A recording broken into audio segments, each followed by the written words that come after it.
Hello, friends. Steve Stockton here with you. Today, we're going to be taking a look at some bizarre European disappearances. Join me. Let's take a walk and see. Now, Europe, home to sprawling grasslands, rivers, seas, mountains, and sunny beaches, it's an incredibly diverse place when it comes to landscapes. It's also a mixing pot of languages, cultures, and ideologies that sometimes clash and lead to devastating wars. Europe may seem ideal and picturesque, but in reality, they are facing the same epidemic as North America, a missing persons epidemic. Many of these cases get little media coverage and aren't even known outside their country of origin. Shedding light on cases both old and new is important in keeping them alive and, hopefully, one step closer to being solved. First up, Elodia Ghinescu. Born September 27, 1968, Elodia Ghinescu was a prominent Romanian lawyer whose name would have otherwise gone unknown to other Europeans. From a young age, Elodia proved herself to be bright and intelligent, as told by her mother, Emilia, to local newspapers. Elodia excelled in school, eventually going on to study law at university. Not only was Elodia well versed in law, but she spoke Romanian, French, another Romance language, German, and English, which she picked up by watching English TV programs. According to her mother, Emilia, her daughter achieved averages close to 10 during her time at university, leading the faculty to invite her to the bar without a formal examination. Elodia's tenacity and quick mind made her a brilliant lawyer, and one client of hers would lead to the spark that would change her life forever. One day, Elodia was accompanying a criminal to the Brasov police station when she locked eyes with Constantine, who goes by Christian Siosha, a police officer. At the time, Elodia was married to a police officer, as was Christian, but the two quickly dissolved their relationships to be together. On July 18, 2004, Elodia and Christian tied the knot, and in December that year, their first and only son, known as Patrick, entered the world. For a while, the pair lived in marital bliss, but the honeymoon period faded and accusations of affairs began to fly Elodia's way. Due to the language barrier and lack of available information, a lot of the timeline and facts in Elodia's case remain up for contention. According to an article published in the Forensic Science No. 2 journal by Dr. Viore Vasile and Alexandra Vasile, this is how it went down. On August 29, 2007, Elodia returned home from a business trip to an angry and worked-up Christian. Christian stormed through the home, confronting Elodia on incriminating emails she had sent to her lover. Court documents and testimonies would later show that Elodia was having an affair with a member of the Protection and Guard Service, an institution which works close to the Romanian Ministry of National Defense to protect delegates and other important dignitaries and Secret Service agents and their families.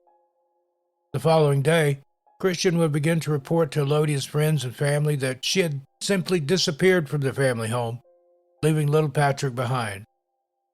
Elodia's disappearance remained up in the air until September 5, 2007, when Christian officially reported his wife missing. The sudden and shocking disappearance of a prominent member of Romanian society sent the media into a frenzy. Christian and Elodia's family fronted the media, begging for her to come home and for anyone with information to come forward. Elodia's disappearance grabbed the Romanian public, who felt for the missing mother and the little boy left behind. Elodia's mother, Emilia, even offered a $40,000 reward for anyone who could bring forward information that led to her whereabouts. Despite 2 weeks of searching, the Romanian police found nothing. That was until they moved further into the Carpathian Mountains.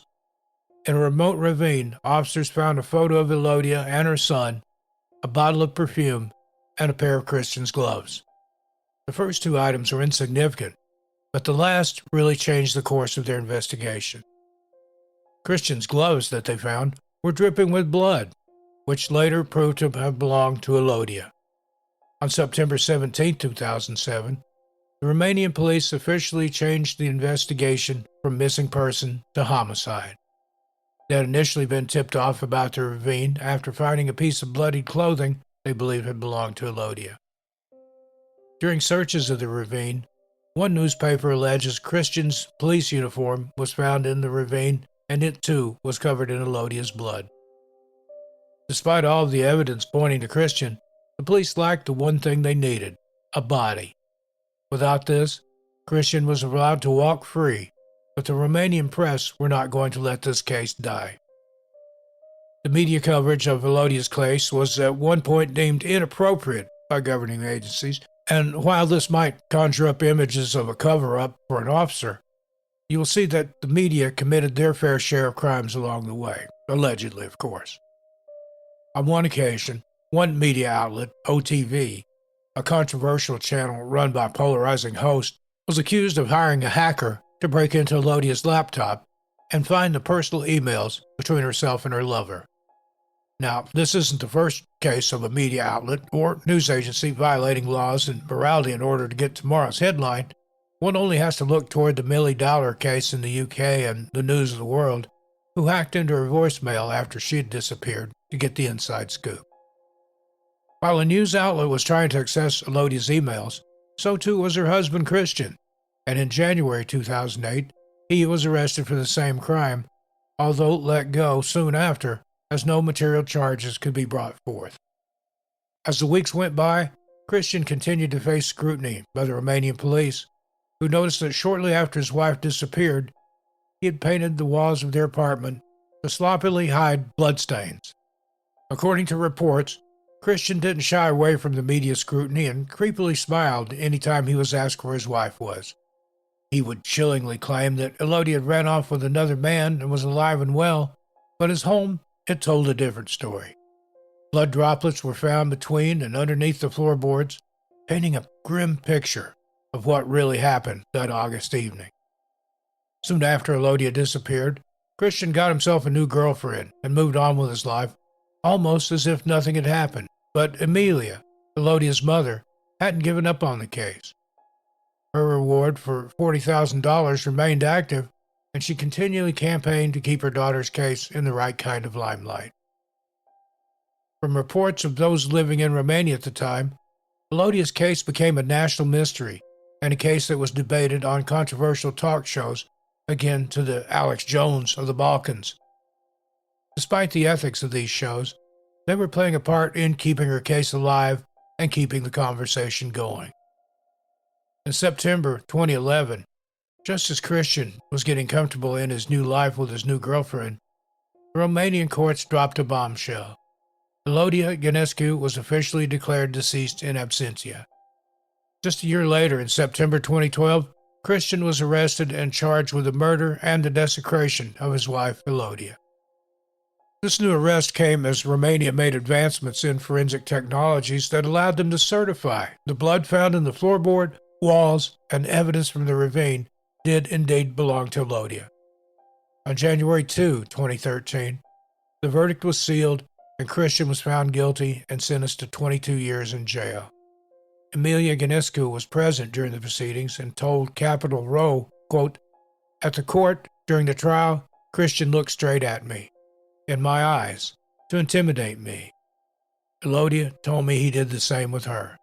I wasn't scared," end quote. She added, "He only phoned me once, where he told me that in life, he always had what he wanted. Then he said he was hanging up and that his phone was tapped." Throughout all this, Christian has professed his innocence, sticking to the story that Elodia ran off with another man. Christian lodged several appeals during his stretch indoors, which led to his sentence being reduced to 15 years. In August 2023, Christian was released from prison, likely due to good behavior. After his release, Christian disappeared into another area of Romania with intentions of finding a new job and settling down once more. Upon hearing the news of his release, Emilia fronted the media saying, quote, "Maybe in a year I won't be here anymore, but believe me, I tell you that Elodia is taking revenge. She and Christian always argued and he reproached her for bringing more money into the house than he did," end quote. Christian never admitted his guilt nor disclosed the location where he hid Elodia's remains. With Brasov being ringed in by the Carpathian Mountains, it holds many natural recesses where a body could remain hidden for years. Until Christian finally reveals the location or a brave hiker makes a shocking discovery, we will never know the whole truth to what happened that night. Now, while Elodia's case isn't technically a missing person case anymore, with the qualification of her being murdered, her remains are still missing, and thus, to me, and hopefully to you, it still qualifies. On a more personal level, I learned of Elodia's disappearance recently and haven't been able to stop thinking about it. Despite having written and studied about true crime and forensics for years, I'd never heard of this case.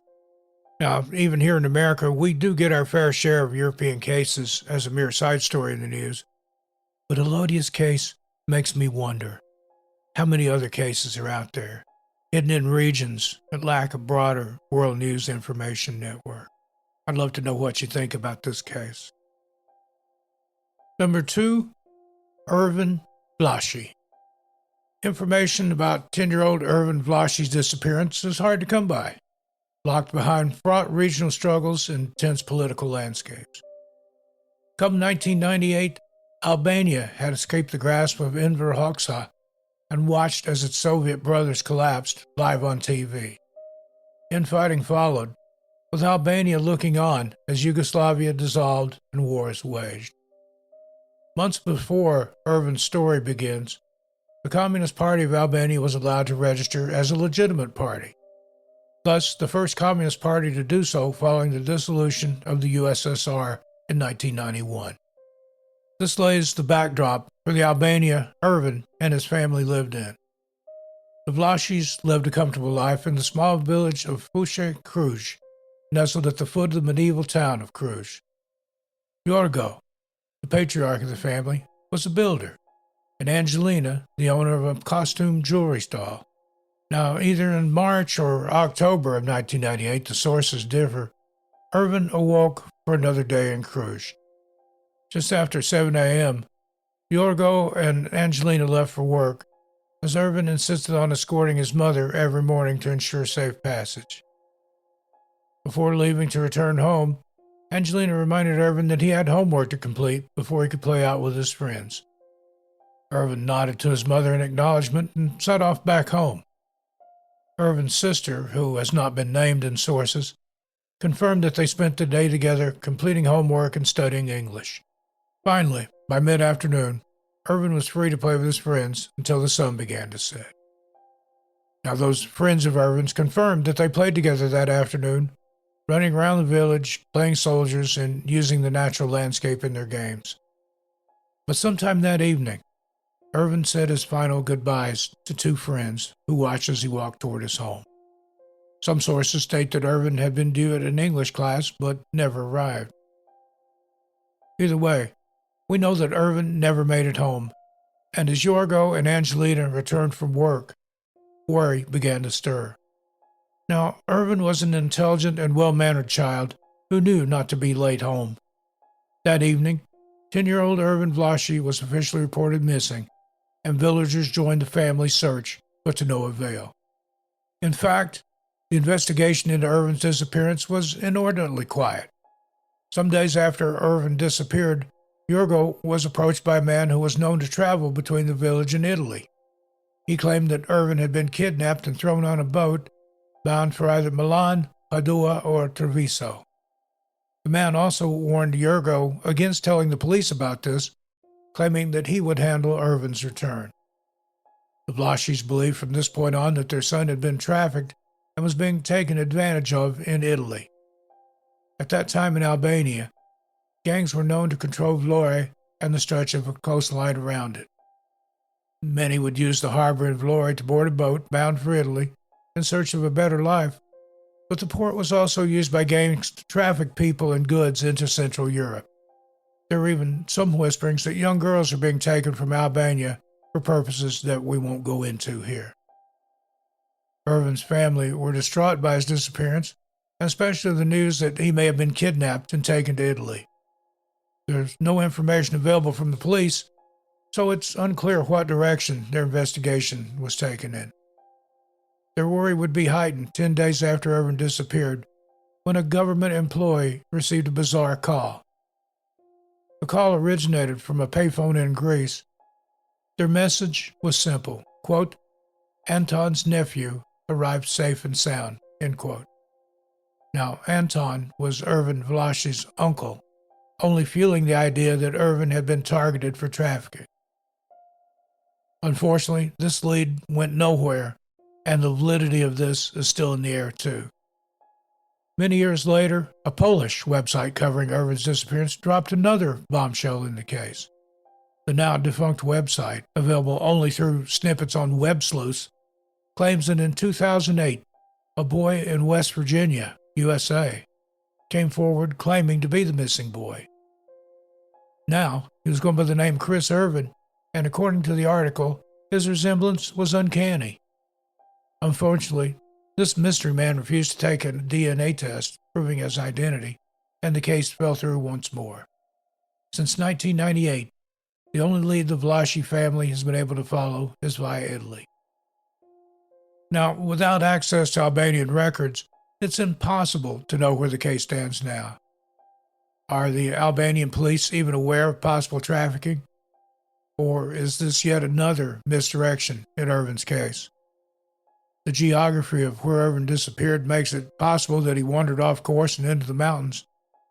Although, being a lifelong villager, it seems unlikely Ervin would lose his way so easily. There must be some credibility to the theory that Ervin was taken to Italy, as the main contact in this case is an Italian TV show that investigates missing persons. Anyone with any information in the disappearance of 10-year-old Ervin Vlashi is asked to call 3906-8262. Number 3, Thomas Kornyefalvy, a.k.a. Fjellstorm. On August 1st, 2013, 29-year-old Thomas Kornyefalvy embarked on the trip of a lifetime in Norway. Reports into Thomas' disappearance are unclear, as the Doe Network states that Thomas had been traveling through Norway before his big departure. Thomas' family had come to expect such trips and knew that he was more than adept at handling himself. Days before his big trip was about to start, Thomas was hesitant and didn't want to hike alone. He spent time with his family in his last days before leaving, indicating to them he would rather spend the summer with them in Austria. Ultimately, Thomas decided against this, and on August 1st, 2013, he left. Now, his family weren't concerned, as they shared several texts with him on August 1st, and he seemed to be in better spirits than before. After that, however, Thomas went silent. His family knew communication would be patchy, but several weeks would pass without a word. August 26, 2013, must have been the end of Thomas' trip, but he was nowhere to be found. After failing to return home, Thomas, who went by the trail name Fjellstorm, was reported missing. The investigation was shared both by Norwegian police and Austrian police, as Thomas was an Austrian native missing abroad. Investigators managed to trace his phone to Strinda, Norway, sometime in mid-August, but then the trail went cold. Investigators believe Thomas had planned to travel north of Strinda to Fauske, and possibly even further north to where the borders between Norway, Sweden, Finland, and Russia meet. Without a phone to trace, investigators quickly found themselves at a dead end. Now, the Norwegian wilderness is very rugged terrain, and the most likely explanation is that Thomas had an accident while hiking. Due to the remoteness of Norwegian communities up north, it's unlikely anybody heard his cries for help if there were any, and a walk to the nearest village may have been impossible given the conditions. Ultimately, not much else is known about the search for Fjellstorm or what became of him. Thomas Kornyefalvy is described as a white male with brown hair, green eyes, standing 6'2" and weighing 194 pounds. He was last seen carrying outdoor gear, a Norona Dovre Pro Shell jacket, a tent, a backpack, and a McPurdo Fastfind 220 PLB locator beacon. Anyone with information is asked to contact the Austrian police at 431-248-3698 5025. Number 4. Augustavio Carrara. 56-year-old Augustavio Carrara lived an ordinary life in 1990s Italy. Augustavio had worked as a trucker for many years, driving through Europe, delivering goods, refueling, and returning home to Italy. April 30th, 1996 was set to be an average day for him. He left home early, arrived at the depot in Salvino, Bergamo, Italy, loaded up his truck with San Pellegrino socks, and waited orders from his boss. Today, Augustavio would be driving to Minsk, Belarus, where he would unload the socks, retrieve more items, and make the journey back. It was a journey he had taken hundreds of times before, and his years of work had netted him many fins across Europe. Customs reports indicate that on April 30th, Augustavio reached the Fernetti Pass, where Italy and Slovenia meet, and passed through customs without incident. Augustavio continued west, driving through Slovenia, Croatia, Hungary, and Ukraine, arriving in the latter by early May. He was not one to waste time, and by May 4th, he had reached Gomel, Belarus, just 195 miles from his finishing point of Minsk. After a long day of driving, Augustavio hopped out of his cab and was spotted by fellow truckers relaxing around Gomel. At 6 p.m. that evening, Augustavio was spotted by his truck, likely preparing to get a good night's sleep in the back of his cab. But something about this sighting was different. This was the last time the long-haul trucker was ever seen alive. The depot in Belarus reported that Augustavio had failed to reach them, and nobody had been in contact with the driver. Equally, depots in Moscow, Russia, were miffed that their delivery was delayed. Bizarrely, on May 13th, the Moscow depot marked their goods as received, but would reverse this just days later. Augustavio's home depot in Bergamo was now beginning to get worried. He had been an otherwise reliable driver, so what had caused him to veer off course and disappear? In mid-May, Augustavio was officially labeled as missing persons, and the Belarusian police began their investigation. In 1996, Belarus was adjusting to a new form of government given the collapse of the Soviet Union just 5 years earlier. Lukashenko had taken a firm grip on power, and as a result, the Belarusian police were not known for their efficiency or straightforwardness. Lukashenko's Belarus looked really no different to Belarus under Soviet control. People spoke in hushed voices, and secret police patrolled major cities looking for anyone who might pose a threat to the regime. There are many more layers to Belarus' new look, but the less said at this point, the better. The Belarusian police had done their job well when it came to Augustavio. In their reports, they mentioned that on May 5, 1996, they had found his trailer abandoned and the license plate missing in a parking lot in Gorodok. Bizarrely then, 15 days later, his truck was spotted once more outside the Gorodok police station. So, who was driving it? According to the Doe Network, Augustavio's truck and cabin were in almost perfect condition. All of his personal effects were still inside, and the trailer was sealed. The only thing of note found in the truck was its mileage disc, which was decoded by the Belarusian police. Unfortunately, details of the mileage disc were never made public, but this new evidence has shaped the opinion that Augustavio perhaps had fallen victim to a Russian gang who were known to target long-haul trucks. The prevailing theory is that Augustavio was attacked in the Smolensk region of Russia, which lies just over the border of Belarus. No one has ever come forward to claim the hijacking of Augustavio's truck, nor his murder. His body has never been found, and most agree that he met with foul play somewhere in Belarus or Russia. Neither country has been too quick to acknowledge the incident, and it's surprising that the Belarusian police would blame Russia, given their long-standing history and allyship. In 2007, a local newspaper reported that Augustavio's wife and 4 children were asked to provide a DNA sample. 2 years later, the body of an unknown man was discovered in the Belarusian steppe, close to where Augustavio's truck was abandoned. Police hoped to compare the genetic material between the two, but the results of this test have never been made public. All these years have passed without answers, and Augustavio's family want to know what happened to him so they can bring him home and lay him to rest. Augustavio Carrara is described as a white male with gray hair and blue eyes, standing around 5'11". Anyone with any information is encouraged to contact the TV show Chia La Vista at 3906-8232. Well, what do you think of these bizarre European disappearances?